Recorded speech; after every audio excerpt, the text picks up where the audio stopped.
മമ്മൂക്കനെ നേരിട്ട് കണ്ടൊക്കെ സ്വപ്നം കാണുമായിരുന്നു. മമ്മൂക്കനെ കണ്ടു, മമ്മൂക്ക എന്നോട് സംസാരിക്കുന്നതൊക്കെ ഞാൻ ഭയങ്കരമായിട്ട് എപ്പോഴും സ്വപ്നം കാണുമായിരുന്നു. എനിക്ക് തോന്നുന്നു മമ്മൂക്ക എന്നെ കാണുന്നതിന്റെ തലേ ദിവസം പോലും ഞാൻ മമ്മൂക്കനെ കാണുന്നതായിട്ട് സ്വപ്നം കണ്ടിട്ടുണ്ട്. ആ ഒരു അതെനിക്കറിയാം, നാളെ കാണാൻ പോവാന്നൊരു വിശ്വാസം ഉണ്ടായിരുന്നു. അപ്പൊ അങ്ങനെ കണ്ടാ തോന്നുന്നു. അതിങ്ങനെ ആലോചിച്ചിരുന്നിട്ട് ഞാൻ ചെന്നൈയിലായിരുന്ന സമയത്താണ് മമ്മൂക്കനെ കാണാൻ പോയെ.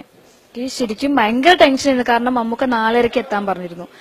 അപ്പൊ 4:30 സമയം കഴിഞ്ഞ് ബ്ലോക്കിൽ പെട്ട് ഞങ്ങൾക്ക് 5 മണിയായി. അപ്പൊ മമ്മൂക്കൊക്കെ പ്രോഗ്രാം ഉണ്ടായിരുന്നു അന്ന്.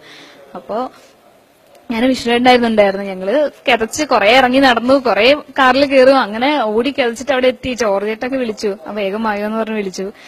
അങ്ങനെ അവിടെ എത്തിയിട്ട് മമ്മൂക്കയുടെ കാരവാനിൽ വാതിലൊക്കെ തുറന്നു. മമ്മൂക്ക ഇങ്ങനെ ചിരിച്ചുകൊണ്ടിരിക്കുന്നുണ്ടപ്പോ എനിക്ക് സമാധാനമായി.